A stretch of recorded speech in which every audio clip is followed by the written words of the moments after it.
రాయదుర్గం నియోజకవర్గంలో solar wind power ప్రాజెక్టుల అంశం మరోసారి రాజకీయ చర్చకు దారితీసింది. గతంలో రైతుల తరపున గట్టిగా మాట్లాడిన ప్రస్తుత ఎమ్మెల్యే కాల్వ శ్రీనివాసులు ఇప్పుడు ఇదే అంశంపై మౌనం ఎందుకు వహిస్తున్నారని బహుజన సమాజ్ పార్టీ ప్రశ్నిస్తోంది. ఈ మేరకు బీఎస్పీ రాష్ట్ర ప్రధాన కార్యదర్శి చిందనూరు నాగరాజు మీడియాతో మాట్లాడారు.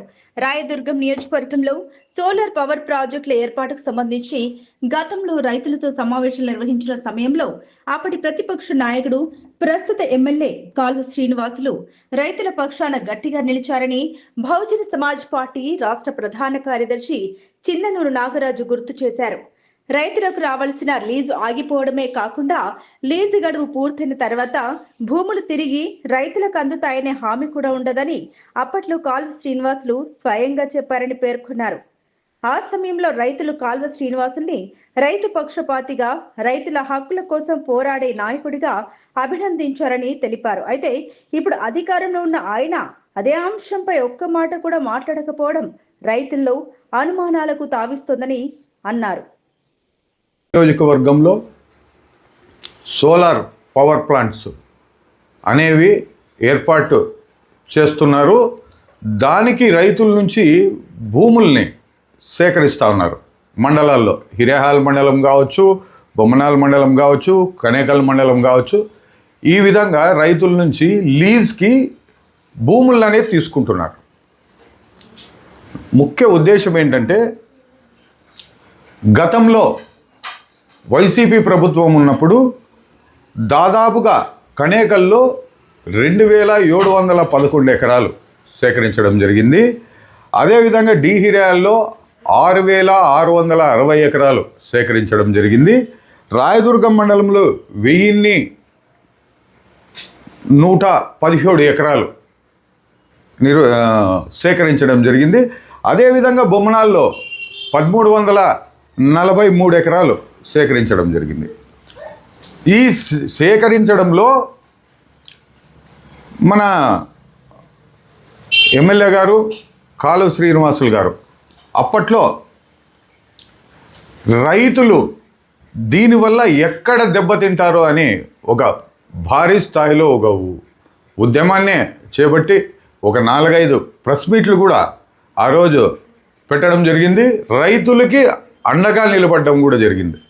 ఇది చాలా సంతోషమైన పరిణామం. ఎందుకంటే ఆ రోజు ఆయన చేసిన ఉద్యమం నుంచే రైతులకి న్యాయం జరగాలని చెప్పేసి ఆయన ఏ ఉద్దేశంతో ఆ రోజు తలపెట్టినాడో అదే కార్యక్రమం ఈరోజు కొనసాగుతూ ఉంది. ఆ రోజు ఆయన ఏం డిమాండ్ చేశారబ్బా అంటే, ముఖ్యంగా దీంట్లో గతంలో వైసీపీ ప్రభుత్వం ఒక జీవోను కూడా వదిలింది. ఎప్పుడు 10వ నెల 2002లో ఒక జీవో వదిలితే ఆ జీవోని సరిగ్గా లేదని చెప్పేసి కాలువ శ్రీనివాసులు గారు అప్పట్లో ప్రెస్ మీట్ కూడా పెట్టి, అయ్యా మీరు ఈ భూములకి గ్యారెంటీ ఇస్తారా అని అడగడం జరిగింది.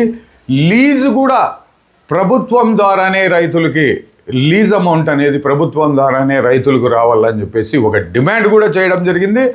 అదే విషయంలో లేపాక్షికి ఆ రోజు కూడా 7వ తేదీ 10వ నెల 2022లో కాలువ శ్రీనివాసులు గారు దీనిపైన భారీ పోరాటం చేసినాడు. చాలా ప్రెస్ మీట్లు పెట్టినాడు. గుర్తుందో గుర్తులేదో ప్రజలకైతే పూర్తి స్థాయిలో గుర్తుంది. ద హిందూ పేపర్ అంటే చాలా పెద్ద పేపర్ ఇండియాలో. ఆ పేపర్లో కూడా దీనికి సంబంధించిన ప్రతి మ్యాటర్ కూడా ఈయన ఏ విధంగా పోరాడినాడు, ఏం జరిగింది, ఏం కథ అనేది కూడా క్షుణ్ణంగా ఉంది. దీన్ని కూడా తెలుగులో, ఇది ఇంగ్లీష్లో ఉంది, తెలుగులోకి అనువదించి కూడా మీకు మీడియాకి, ప్రజలకి నేను అందజేస్తాను. సంబంధించిన భూములను కూడా ఉదాహరణగా చూపించి కూడా మాట్లాడడం అనేది జరిగింది. ఇది 13/2002లో జీవో అనేది వైసీపీ ప్రభుత్వం స్టార్ట్ చేస్తే ఆ జీవోని ఛాలెంజ్ చేస్తూ ఈయన మళ్ళా ప్రెస్ మీట్ పెట్టి 7వ నెలలో ప్రెస్ మీట్ పెట్టి మాట్లాడడం అనేది జరగడం అనేది జరిగింది. దీని ఉద్దేశం ఏంపా అంటే రైతులకి గ్యారెంటీ కావాల భూములకి, అంటే ప్రభుత్వం గ్యారెంటీ ఇవ్వాలనేది చాలా మంచి ఉద్దేశము. చాలా చక్కగా ఆ రోజు ప్రభుత్వంతో ఫైట్ చేయడం అని జరిగింది. అదేవిధంగా ఈరోజు వైసీపీ గవర్నమెంట్లో జరిగిండే అన్యాయం ఈరోజు టీడీపీ గవర్నమెంట్లో కూడా జరుగుతుంది. ఈ విషయాన్ని ఇది గవర్నమెంటు ద్వారానే వీళ్ళకి లీజ్ అందుతుందా ఇప్పుడు? ఎందుకంటే ఆ రోజు మీరు మాట్లాడినారు, వ్యతిరేకంగా మాట్లాడి మీరు ఆ ఉద్యమంలో విజయం కూడా సాధించారని చెప్పేసి నేను తెలియజేస్తున్నా. అదేవిధంగా ఇప్పుడు మీ ప్రభుత్వం వచ్చింది, రైతులకి మీరు గ్యారెంటీ ఇస్తారా? ఆ భూములకి గ్యారెంటీ ఇస్తారా? 30 సంవత్సరాలు ఆ భూమిని కార్పొరేట్ కంపెనీలకి ఇప్పుడు రైతులు ఇస్తా ఉన్నారు.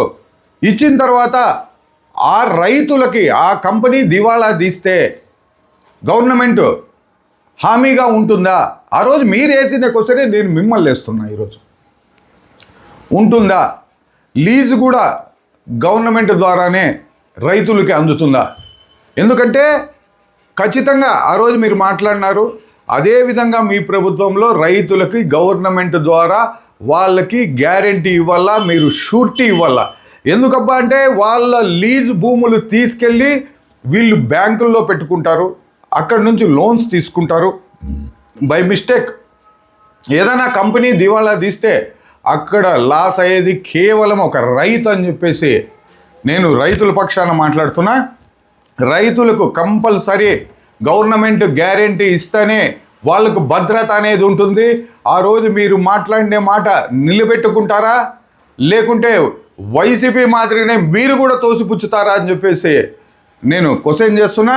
మీరు ఖచ్చితంగా రైతులకి న్యాయం జరగాలంటే గవర్నమెంట్ ద్వారా వాళ్ళ భూమికి గ్యారెంటీని మీరు ఇవ్వాలి, లీజ్ కూడా గవర్నమెంట్ ద్వారానే వచ్చేటట్టు మీరు చేయాలని చెప్పేసి బహుజన్ సమాజ్ పార్టీ డిమాండ్ చేస్తూ ఉంది.